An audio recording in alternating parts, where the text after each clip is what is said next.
Los pecados del príncipe Saladín, de Chesterton.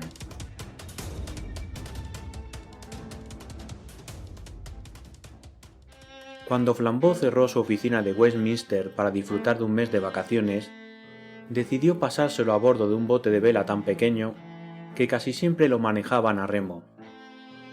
Además, Flambeau navegaba por los ríos de las provincias orientales, ríos tan pequeños que el bote parecía una embarcación mágica que flotaba sobre la misma tierra, sobre las vegas y las mieses.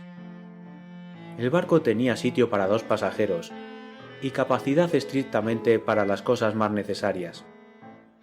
Flambeau, pues, lo había llenado con todas las cosas que, según su filosofía, eran indispensables.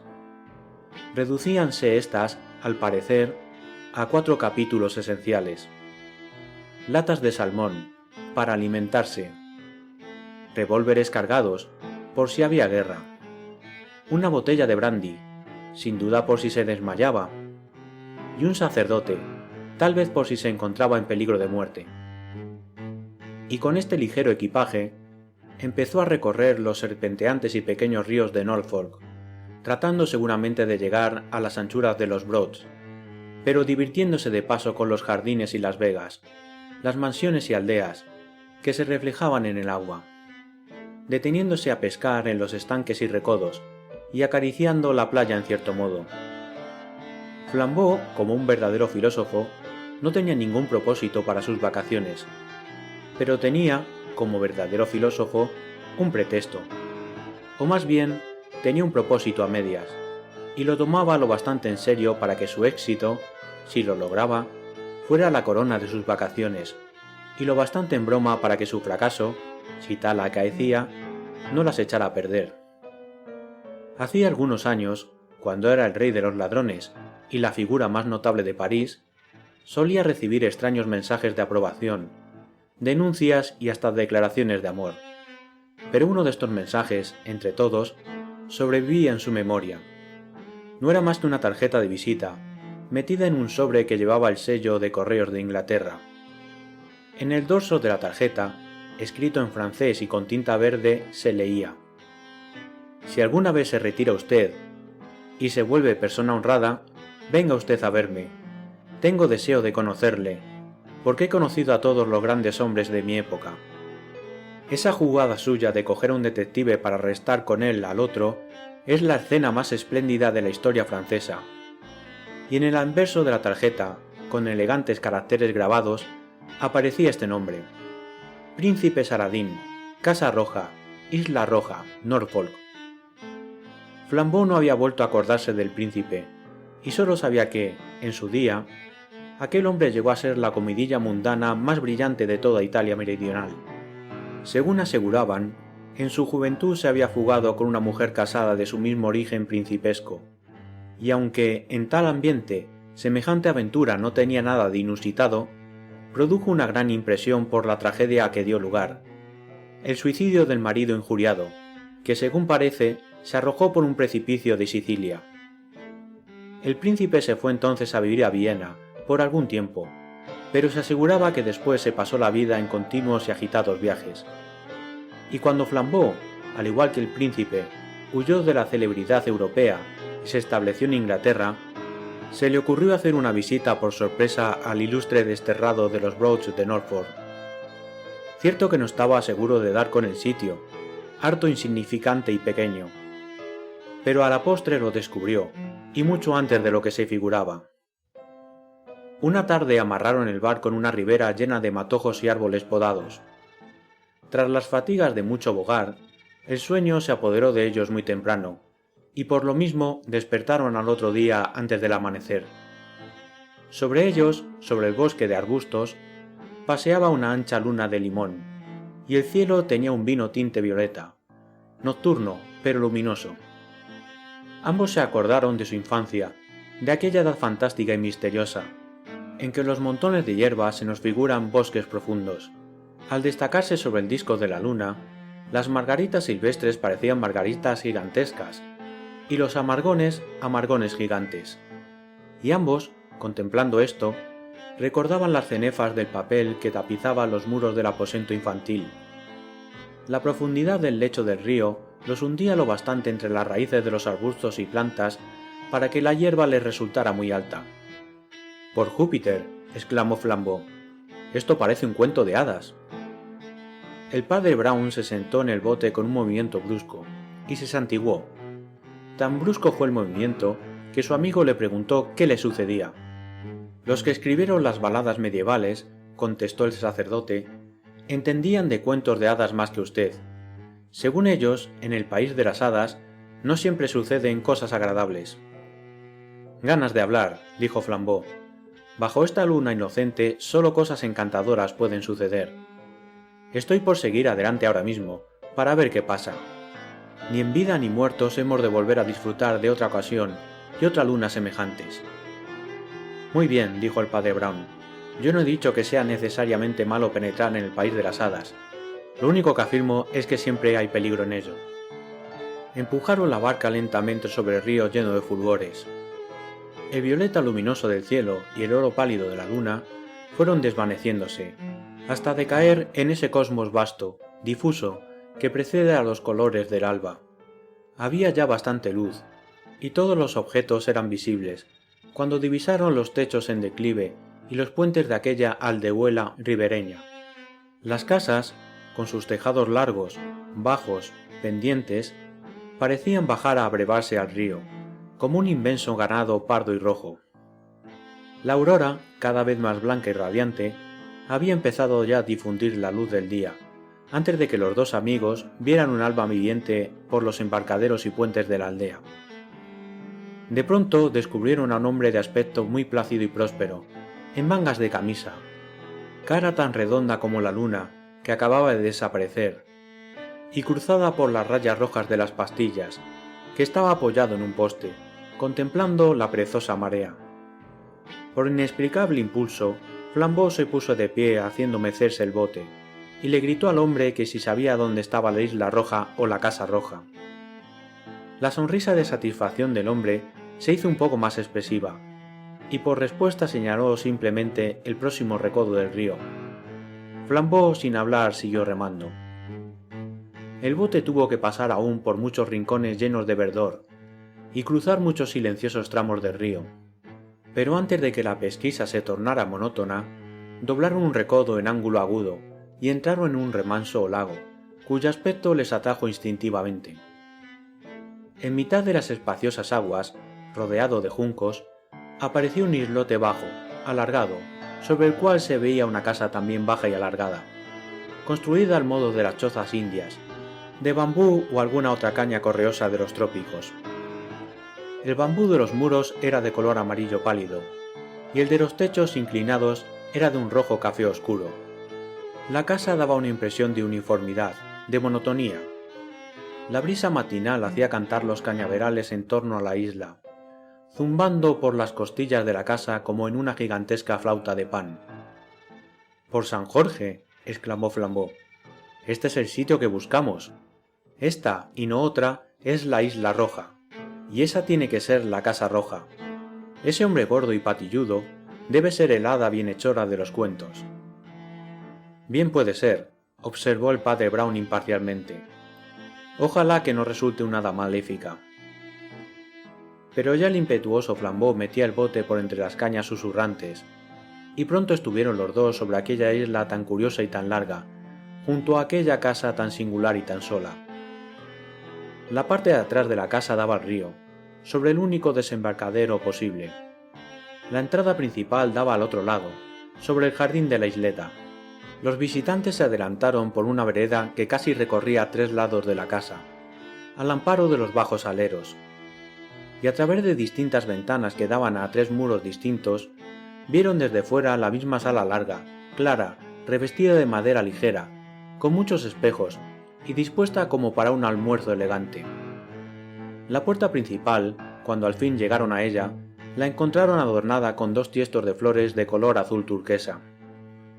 Acudió a abrir un mayordomo del tipo más seco, largo, flaco, entrecano, indiferente, quien dijo que el príncipe Saladín no estaba en casa, pero era esperado de un momento a otro, por lo cual la casa estaba preparada para recibirlo a él y a sus huéspedes.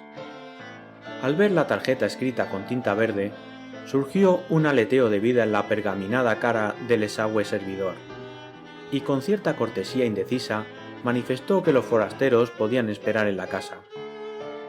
Su Alteza estará aquí de un momento a otro, dijo, y sentiría mucho no haber podido ver a un caballero a quien ha invitado. Tenemos orden de preparar siempre algunos fiambres para él y para sus amigos, y estoy seguro de interpretar sus deseos convidando a los señores. Y citado por la curiosidad de esta pequeña aventura, Flambeau aceptó muy agradecido, y siguió al anciano, que los introdujo con toda ceremonia en el salón artesonado. Allí lo único notable que había era la extraordinaria variedad de ventanas bajas con multitud de espejos bajos y oblongos, todo lo cual daba al lugar un aspecto singular de inconsistencia y ligereza. Almorzar allí era como almorzar al aire libre. Por los rincones había algún que otro cuadro, figurando todos escenas tranquilas. Uno de ellos era el retrato de un joven uniformado, y otro era el pastel rojo que presentaban dos niños de cabellos largos. Flambeau preguntó si el joven militar era el príncipe, y el criado dijo al instante que no, que aquel hombre era el hermano menor de su Alteza, el capitán Esteban Saradín. Y tras haberse dignado a decir esto, el anciano pareció perder todo gusto por la conversación y quedarse mudo y seco. Después del almuerzo, que acabó con exquisito café y licores, los huéspedes fueron conducidos al jardín y la biblioteca, y fueron presentados al ama de llaves, una hermosa señora vestida de negro, no poco majestuosa, que tenía el aspecto de una Madonna plutónica. Resultó que ella y el mayordomo eran lo único que quedaba del antiguo menás extranjero del príncipe, y que el resto de la servidumbre era gente nueva, contratada por el ama de Norfolk. El ama respondía al nombre de señora Anthony, pero hablaba con ligero acento italiano, y Flambeau no dudó un instante de que Anthony era una versión, para uso de Norfolk, de algún otro nombre más italiano. El señor Paul, el mayordomo, también tenía un leve acento extranjero, pero hablaba y se comportaba muy a la inglesa, como la mayoría de los criados bien educados de la nobleza cosmopolita. A pesar de ser bonito y original, aquel lugar tenía cierta extraña tristeza luminosa. Las horas allí parecían días. Las salas, largas y llenas de ventanas, eran muy claras, pero su luz parecía luz muerta. Y por entre todos los ruidos accidentales, el murmullo de la charla, el tintineo del vidrio, el paso de los criados, podía oírse incesantemente el melancólico susurro del río. «Hemos dado un mal paso, y hemos llegado a un mal sitio», dijo el padre Brown, contemplando desde una ventana las juncias verdes y grisáceas y la corriente de plata. «Pero no importa. A veces hace uno bien con el simple hecho de ser la única persona buena en un mal sitio». Aunque el padre Brown era de suyo silencioso, era también un hombrecillo de lo más simpático, y en aquellas pocas horas inacabables logró inconscientemente penetrar en los secretos de la Casa Roja mucho más que su amigo el profesional. Poseía esta treta del silencio amistoso, que es tan indispensable para provocar que le cuenten a uno cosas, y con hablar apenas una palabra, obtenía de los recién conocidos cuanto era posible obtener de ellos, en cualesquiera otras circunstancias. Era de natural poco comunicativo. Se adivinaba en él un afecto obstinado y casi animal hacia su amo. Su amo, decía él, había tenido que sufrir muchas injusticias, y el que más le había hecho sufrir era, según parece, el hermano de su Alteza, cuyo solo nombre le alargaba al viejo la cara y le hacía arrugar la nariz del oro con desprecio.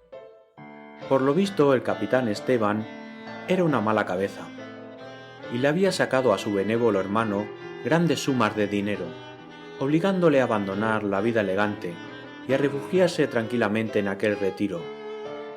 Esto era todo lo que Paul, el mayordomo, podía decir, y Paul era, evidentemente, un testigo parcial. El ama italiana era algo más comunicativa. ¿Acaso, pensó Brown, porque estaba menos contenta con su estado?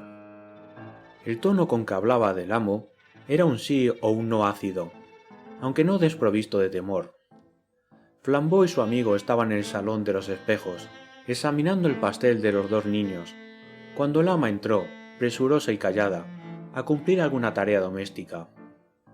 Una peculiaridad de aquel salón deslumbrante y revestido de espejos era que, cualquiera que entrara, se reflejaba en 4 o 5 lunas a la vez. El padre Brown, sin volver el rostro, interrumpió la conversación en mitad de una frase de crítica sobre la familia. Pero Flambeau, que tenía la cara pegada al cuadro, continuó en voz alta. Supongo que son los hermanos Saladín. Ambos parecen muy inocentes. Difícil sería saber cuál de los dos es el bueno y cuál es el malo. Después, percatándose de la presencia de la señora, compuso lo dicho con alguna trivialidad y salió al jardín. Pero el padre Brown siguió contemplando atentamente el rojo boceto, y la señora Anthony se quedó, a su vez, contemplando atentamente al padre Brown. Tenía unas cejas negras, espesas y trágicas. Su cara, aceitunada, revelaba una oscura expresión de asombro, como la del que duda sobre los propósitos o la identidad del huésped forastero.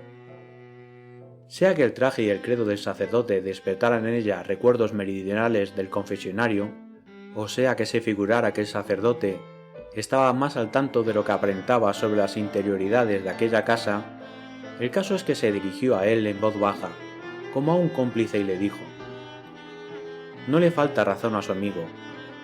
Dice que sería difícil distinguir al hermano bueno del malo. Y en efecto, muy difícil sería saber cuál es el bueno».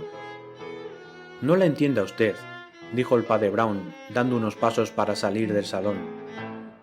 La mujer se acercó a él con unas cejas tremendas y una especie de decisión salvaje, a la manera de un toro que baja la cornamenta. «Es que ninguno es bueno», dijo con un cuchicheo silbante, «porque si hay maldad en aquel modo que el capitán tenía de gastar el dinero, no creo que hubiera mucha bondad en las razones que movían al príncipe a proporcionar al otro cuanto le pedía. No solo el capitán merece reproches». En la cara del clérigo, que estaba mirando a otra parte, apareció un fulgor de interés, y su boca, en silencio, formuló la palabra chantaje. Pero en aquel instante volvió el rostro, un rostro lívido, y casi se cayó de espaldas. La puerta se había abierto sin ruido, y en el umbral aparecía, como un duende, el pálido Paul. Y el juego fantástico de reflejos hizo aparecer 5 Pauls por 5 puertas al mismo tiempo. «Su Alteza», anunció, «acaba de llegar». Al mismo tiempo, el bulto de un hombre pasó por la primera ventana como por un escenario iluminado. Un instante después, pasó por la segunda ventana, y la multitud de espejos reflejó en imágenes sucesivas el mismo perfil aguileño y la figura en marcha. Era un hombre erguido y de buen ver, pero con el pelo enteramente blanco y un extraño tinte amarillo marfil. Tenía esa nariz romana, corta y corva, que generalmente va acompañada de unas mejillas enjutas y una barba alargada, aunque todo ello quedaba enmascarado, en parte, por el bigote y la perilla. El bigote era más oscuro que la barba, lo cual producía un efecto ligeramente teatral, y también su traje tenía algo de sainete, porque llevaba un sombrero blanco de copa, una orquídea en la solapa, un chaleco amarillo y unos guantes amarillos que sacudía y hacía sonar a su paso.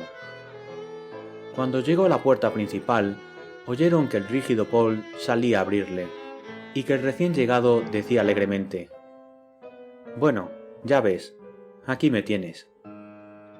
El rígido señor Paul hizo una reverencia, y contestó algo con su imperceptible voz. No se pudo oír lo que hablaron durante unos minutos. Después el mayordomo afirmó: «Todo está dispuesto». Y el príncipe, siempre sacudiendo los guantes, entró alegremente en el salón, para dar la bienvenida a sus huéspedes. Y estos presenciaron una vez más aquella escena espectral, 5 príncipes que entraban en el salón por 5 puertas. El príncipe puso su sombrero blanco y sus guantes amarillos sobre la mesa, y alargó la mano cordialmente. «Encantado de verlo a usted por aquí, señor Flambeau. Lo conocía yo a usted mucho por su fama, si es que esta observación no es indiscreta». «No, para nada», dijo Flambeau riendo. «Yo no soy un hombre puntilloso, amén de que muy pocas reputaciones se logran a costa de la virtud inmaculada». El príncipe le disparó una mirada, preguntándose si en aquella respuesta habría alguna intención. Después rió también, y ofreció sillas a todo el mundo, incluso a sí mismo. Creo que este es un sitio agradable, dijo con aire desenvuelto. No hay mucho en qué divertirse, pero la pesca es de lo mejor. El sacerdote, que había estado observándole con la gravedad propia de un niño pequeño, empezó a sentir que se apoderaba de él una idea indefinible. Miraba aquellos cabellos grises, cuidadosamente rizados, aquella cara amarillenta, aquella figura sutil y un tanto afectada. Nada de esto era extraordinario, aunque en todo ello había algo acentuado, algo prononcé, como de personaje que se prepara para salir a las candilejas. Pero la mayor curiosidad de aquel hombre estaba en otra cosa. Estaba en el armazón mismo de su cara. Brown se sentía atormentado por un vago recuerdo, y le parecía haberlo visto ya en otra parte. Aquel hombre se le figuraba un antiguo amigo disfrazado. Pero de pronto, pensando en los espejos, se dijo que quizá todo ello era el efecto psicológico de la multiplicación de las máscaras humanas. El príncipe Saladín distribuía sus atenciones entre ambos huéspedes con la mayor alegría y tacto. El detective le resultó aficionado a los deportes y dispuesto a emplear bien sus vacaciones, y el príncipe lo condujo, con su bote y todo, al mejor sitio para la pesca, y en 20 minutos estuvo de regreso, con ayuda de su propia canoa, para unirse al padre Brown en la biblioteca y sumergirse, con una cortesía ecuánime y perfecta, en el filosófico divertimento del sacerdote. Parecía entender tanto de pesca como de libros, aunque en lo tocante a estos no conocía cosas muy edificantes. Hablaba 5 o 6 lenguas diferentes, o mejor dicho, hablaba el dialecto popular de todas ellas. Era evidente que había vivido en muchas ciudades, y en sociedades muy variopintas, porque sus más divertidas historias se referían a los infiernos del juego y a los antros del opio, a los campesinos de Australia o a los bandidos italianos. El padre Brown sabía ya que en el otro tiempo célebre, Saladín se había pasado los últimos años viajando, pero no tenía idea de que estos viajes hubieran sido tan ajetreados, o por lo menos tan divertidos. Porque, en efecto, el príncipe Saladín, con toda su dignidad de hombre de mundo, irradiaba hacia sus observadores, y especialmente si eran tan sensibles como el sacerdote, una atmósfera de inquietud y hasta algo de sospechoso. Su cara era pulcra, pero su mirada era salvaje. Padecía ciertos tics nerviosos, como de hombre aficionado a la bebida o a las drogas, y ni tenía ni se preciaba de tener la mano sobre el timón de los asuntos domésticos. Estos quedaban confiados a los 2 antiguos servidores, y sobre todo al mayordomo, que era sencillamente la columna central de la casa. El señor Paul, en efecto, era, más que un mayordomo, un senescal o un chambelán. Comía aparte, pero casi con tanta pompa como el amo. Era temido por los criados, y consultaba todo con el príncipe, con mucho respeto pero no con humildad, como si fuera el procurador del príncipe. La oscura ama era, a su lado, una sombra, y en verdad, pareció borrarse como si fuera tan solo servidora del criado principal. De suerte que el padre Brown no volvió ya a oír aquellos cuchicheos volcánicos sobre los chantajes del hermano menor al mayor. Por lo demás, aunque no era enteramente seguro que el príncipe hubiera sido robado por el ausente capitán mediante el procedimiento del chantaje, lo cierto es que ello parecía muy probable, por aquella cosa equívoca, aquella cosa sospechosa que había en la presencia de Saladín. Cuando volvieron al largo salón de las ventanas y los espejos, la luz amarilla de la tarde reverberaba en el agua y las riberas llenas de mimbres. A lo lejos se oyó el zumbido de un alcaraván, como el de un elfo con su tamborcillo diminuto.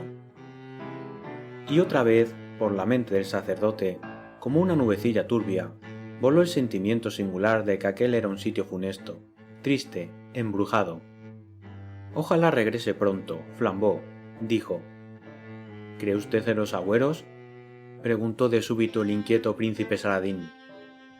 No, contestó su huésped, yo solo creo en el juicio final. El príncipe se volvió hacia él desde la ventana, y lo contempló de un modo extraño. Sobre la luz crepuscular, su cara era una sombra chinesca. ¿Qué quiere usted decir?, interrogó. Quiero decir que aquí vivimos en el revés del tapiz, que lo que aquí acontece no tiene ninguna significación, pero que después, en otra parte, todo cobra sentido. que en alguna otra parte el verdadero culpable tendrá su merecido, aunque aquí la justicia parezca equivocarse y caer sobre el inocente. El príncipe hizo un ruido animal, inexplicable. En su sombría cara, sus ojos parecieron brillar de un modo inverosímil, y en el espíritu del sacerdote estalló, silenciosamente, otro pensamiento funesto. ¿Qué significaba aquella mezcla de brillo y sorpresa en la conducta del príncipe Saladín? ¿Acaso el príncipe no estaba enteramente cuerdo? El príncipe se había quedado repitiendo el inocente, con una persistencia algo exagerada para ser una simple exclamación convencional. Pero no era locura. Más tarde el padre Brown descubriría la verdad. En los espejos vio que la silenciosa puerta se abría, y en ella se dibujaba el silencioso señor Paul, con su impavidez y lividez habituales. Creo conveniente anunciar, dijo con una energía respetuosa, como de viejo abogado de familia, que un barco de 6 hombres con un caballero en la popa acaba de llegar al desembarcadero. ¿Un barco?, repitió el príncipe. ¿Un caballero? Y se puso en pie. Hubo un silencio, puntuado solamente por el rumor del ave entre las juncias.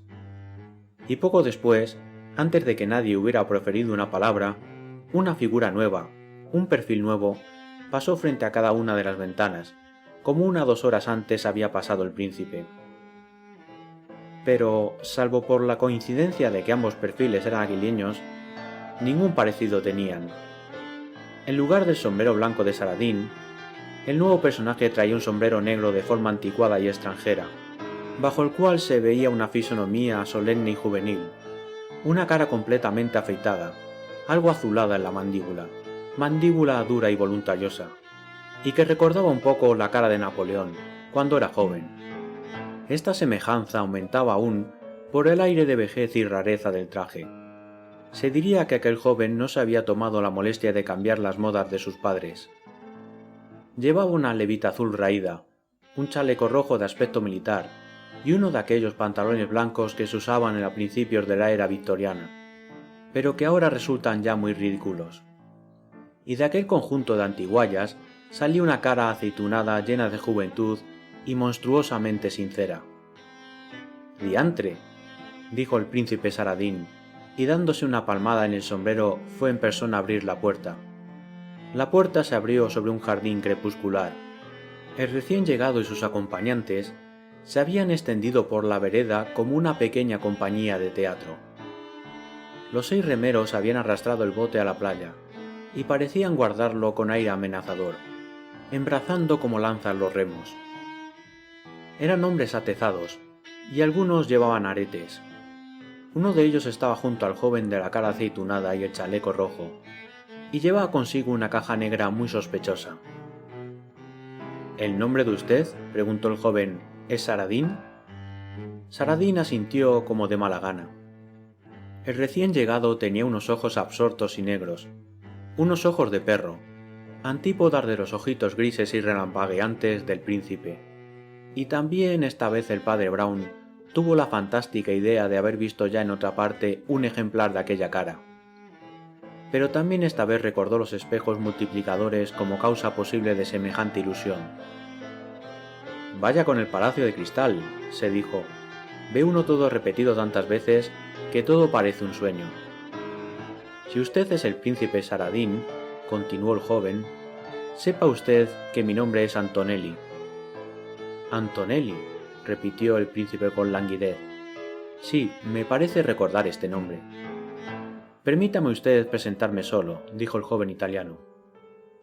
Con la mano izquierda se descubrió cortésmente, y con la derecha descargó una bofetada tan sonora en la cara del príncipe que el blanco sombrero de éste cayó rodando por las gradas, y uno de los tiestos de flores azules se tambaleó en su pedestal. El príncipe podría ser persona sospechosa, pero no era un cobarde.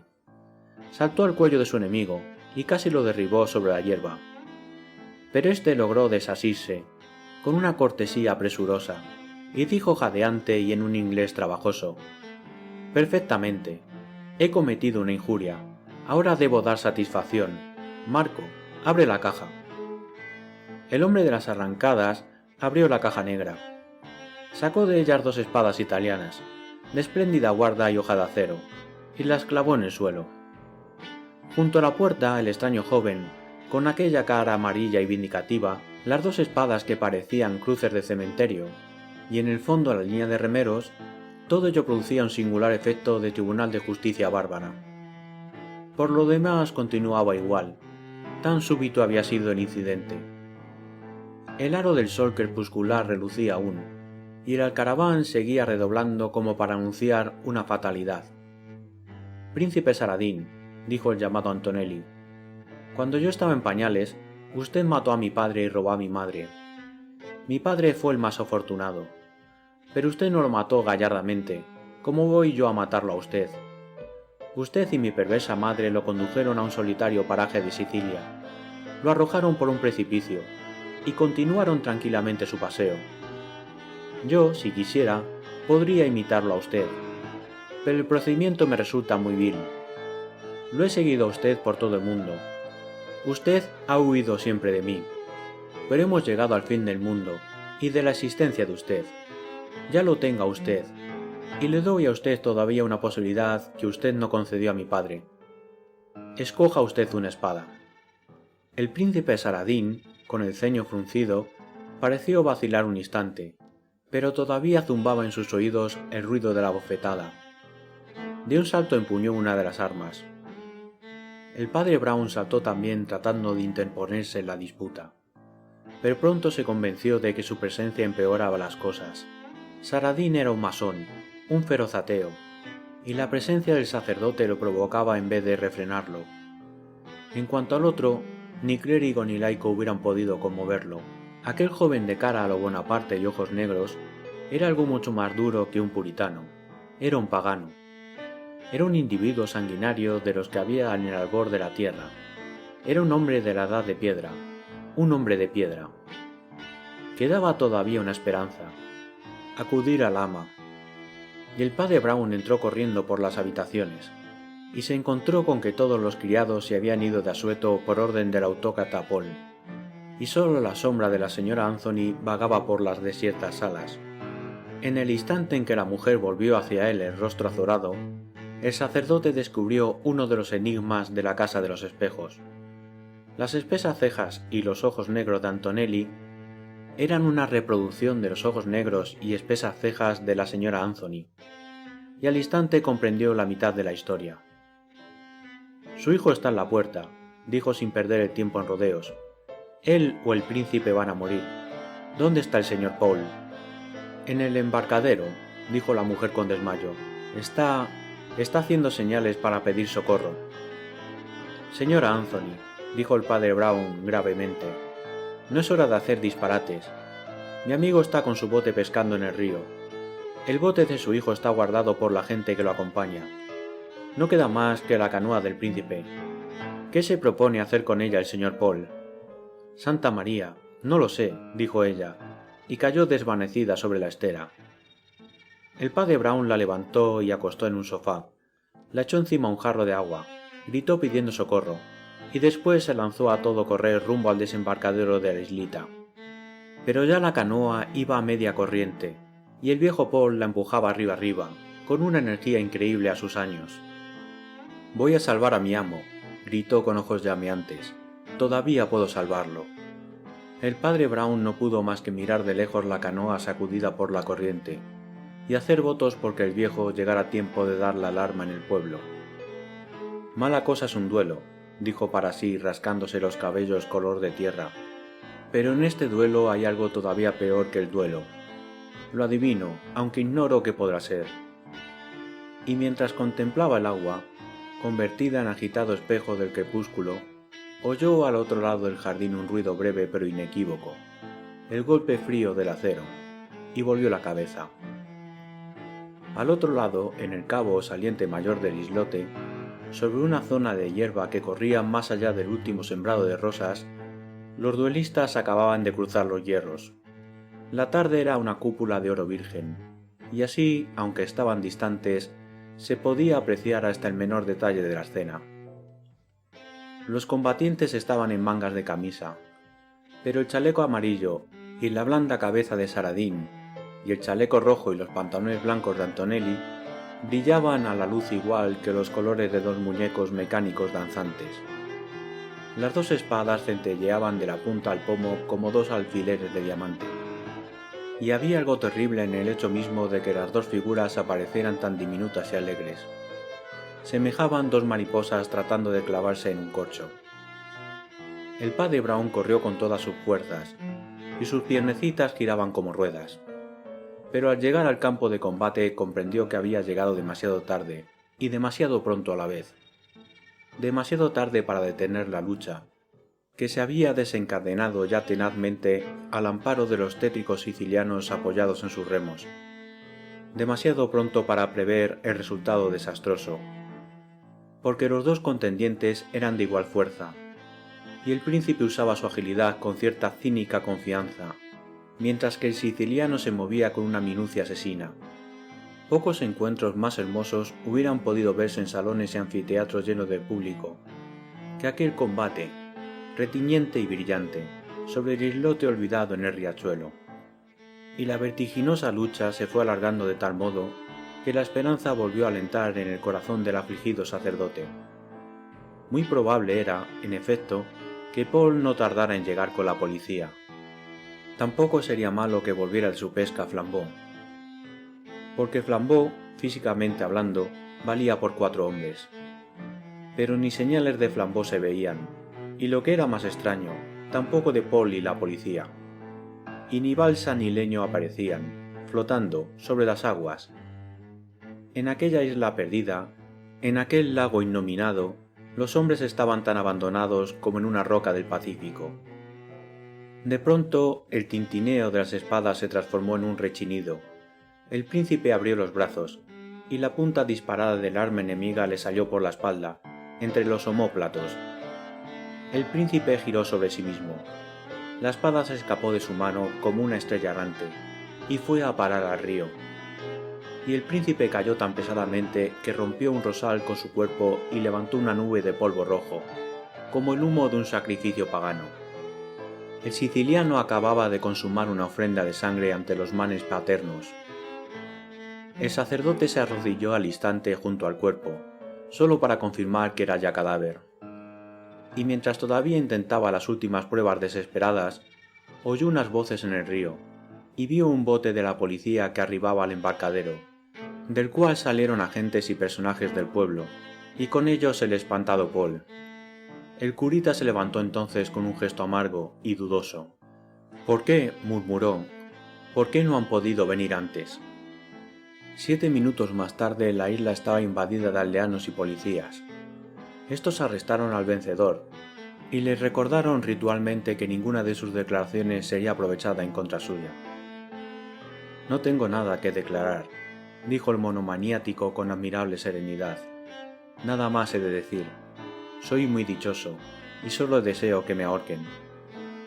Después enmudeció, y es tan asombroso como cierto que, al ser conducido por los agentes, no volvió a abrir la boca, salvo para decir la palabra convicto, cuando se abrió el proceso.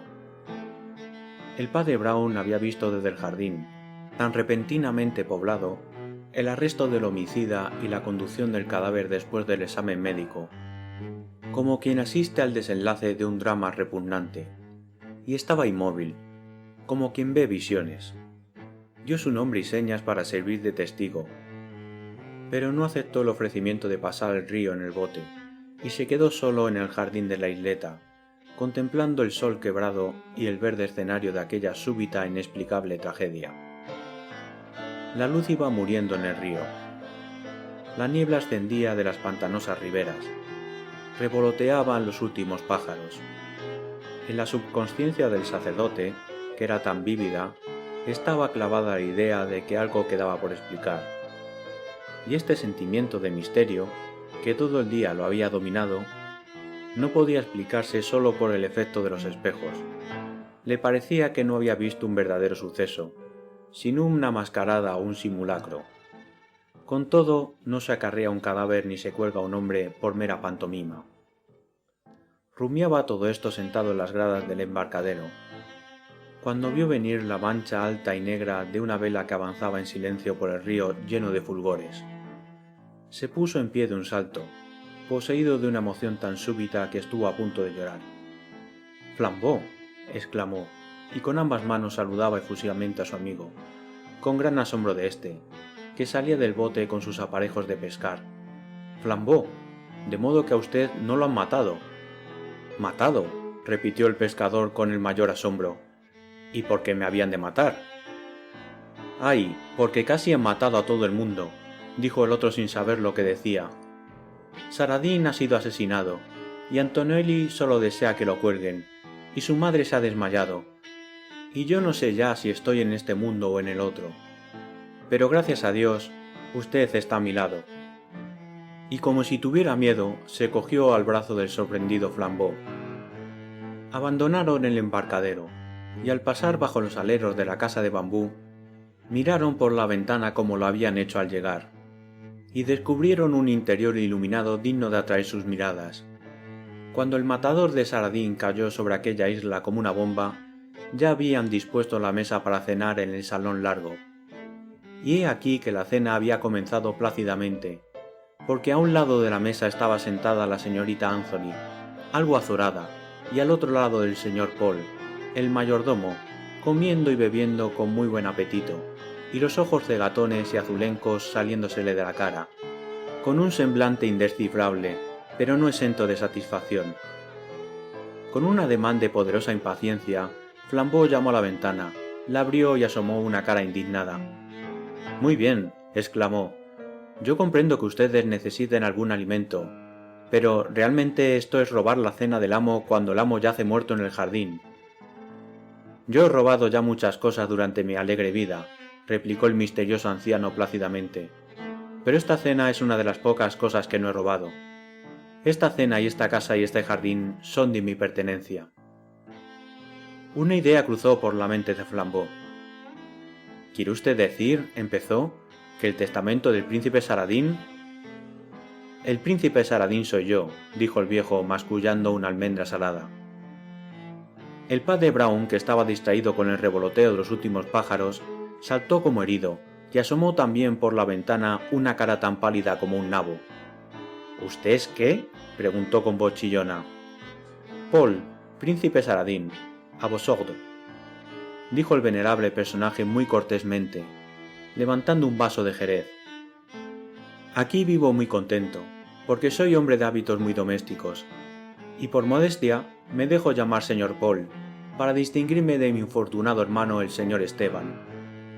Según me han contado, este acaba de morir, en el jardín.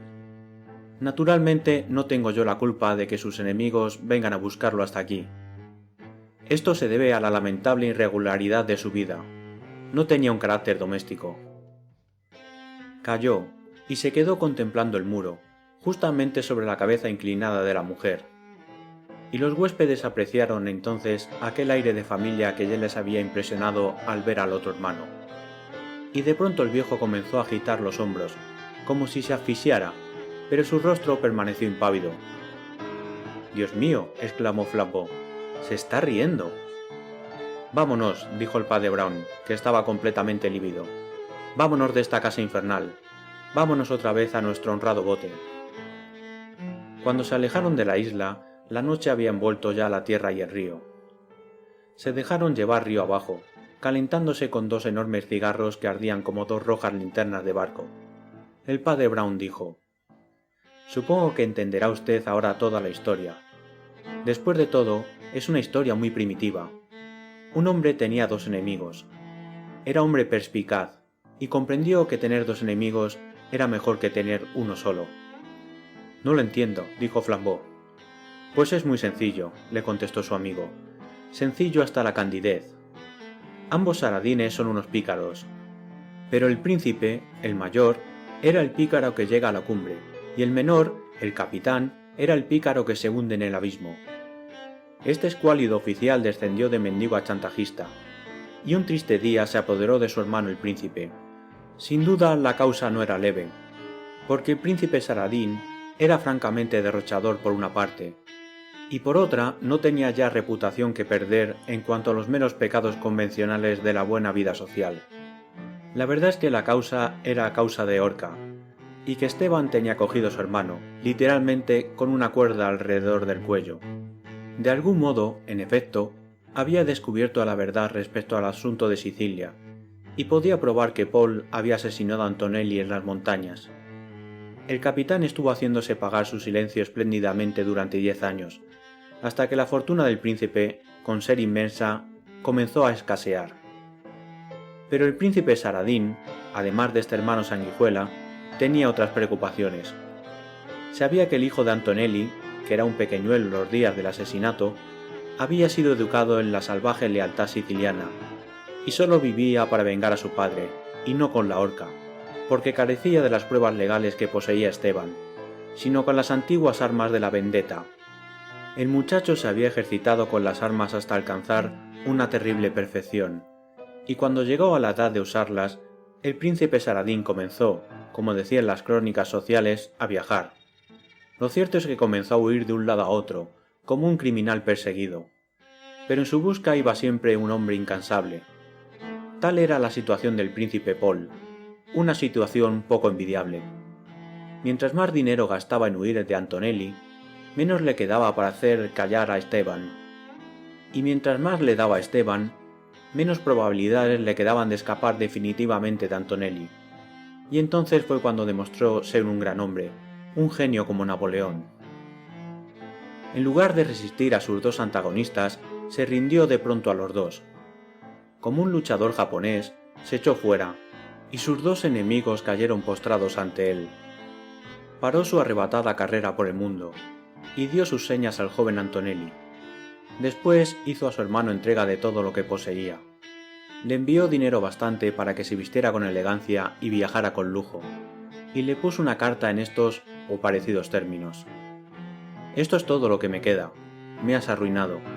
Todavía tengo una casita en Norfolk, con criados y bodega, y si todavía me pides más, solo eso me falta por darte. Ven y toma posesión de ello, si quieres, y déjame vivir a tu lado tranquilamente en calidad de amigo o agente, o cualquier cosa. El príncipe sabía que el siciliano nunca había visto a los hermanos Saradín. A lo sumo, podía haberlos visto en algún retrato. El siciliano, pues, solo sabía que se parecían un poco, y tenían ambos una barbita gris. Entonces el príncipe se afeitó, y esperó. La trampa obró sola. El desdichado capitán, con su traje nuevo, entró en casa en calidad de príncipe, y caminó derecho hacia la espada del siciliano. Pero hay siempre una dificultad que es la honra de la naturaleza humana. Los hombres perversos como Saradín suelen equivocarse por el solo hecho de que no cuentan con la virtud humana. El príncipe daba por hecho que el golpe del italiano, cuando viniera, había de ser oscuro, violento y anónimo, como la acción que se proponía vengar. Que la víctima sería cuchillada de noche o muerta a tiros desde un vallado, y así moriría sin proferir una palabra. El príncipe Paul pasó, pues, un mal rato cuando Antonelli propuso caballerescamente un duelo, con todas sus posibles aclaraciones. En ese momento yo lo descubrí a bordo de la canoa con ojos espantados. Trataba de huir, sin sombrero, en un barco, antes de que Antonelli averiguara quién era. Pero aunque temeroso, no estaba desesperado. Conocía al aventurero y conocía al fanático. Era más que probable que Esteban, el aventurero, se callara, solo por el histriónico prurito de desempeñar un papel, por el empeño de salir en defensa de su recién adquirida situación de príncipe, por su confianza en el azar, propia del pícaro, y por su pericia en el manejo de las armas. Era seguro que Antonelli, el fanático, también callaría, y preferiría dejarse colgar antes que contar la historia de su familia.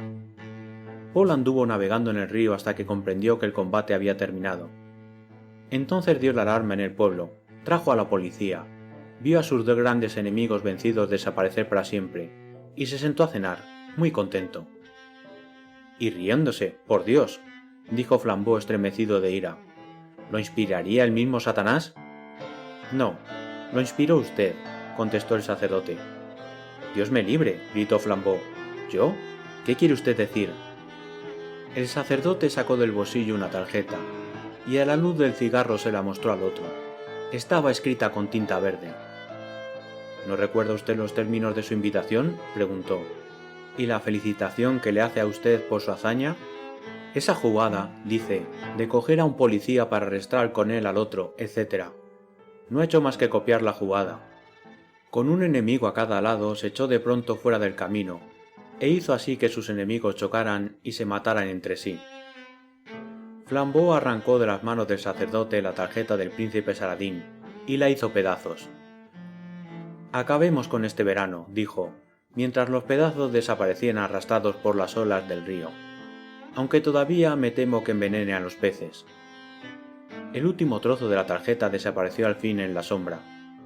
Un primer tinte matinal, pálido y vibrante, transformó el cielo. La luna tras los arbustos de la orilla empezó a desvanecerse. La barca en silencio navegaba a la deriva. «Padre», dijo Flambeau de pronto, «¿no cree usted que todo fue un sueño?» El sacerdote sacudió la cabeza. No se sabe si para negar o dudar, pero no dijo nada. Entre las sombras, un olor a espino y a manzano llegó hasta ellos, haciéndoles comprender que el viento se había despertado.